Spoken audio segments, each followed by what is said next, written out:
Crown 4's Will Tran is standing by outside, live in front of the Metropolitan Transportation Commission headquarters in Oakland with the latest details. Good morning, Will.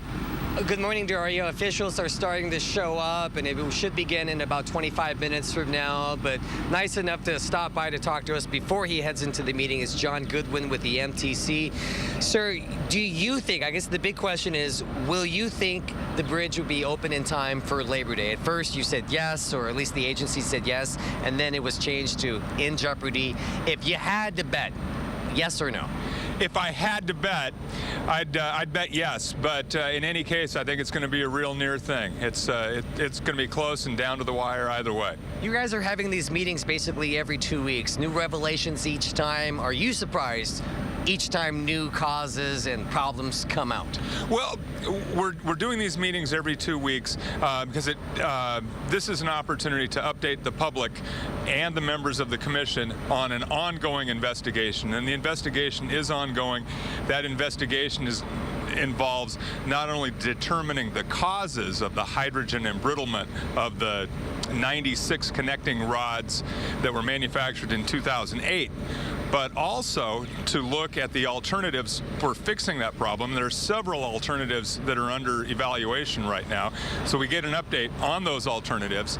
And then, lastly, a decision has got to be made about the larger batch of connecting rods that were manufactured in 2010, none of which have fractured. The tensioning on that began in late March, so we're 3-4 weeks into that process. And that's important to keep in mind that the 2008 batch of rods, those fractures occurred within the first few days after tensioning. And one last question, John, when is the final cutoff? Like, if you don't get this done by this time, it's not going to happen. Well, there is not a final cutoff.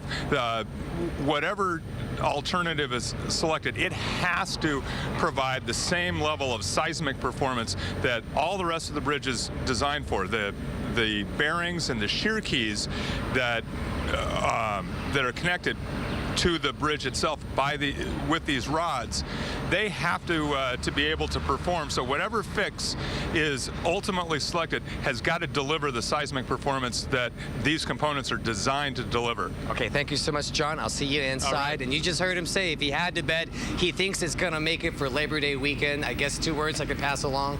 Stay tuned. Back to you, Daria.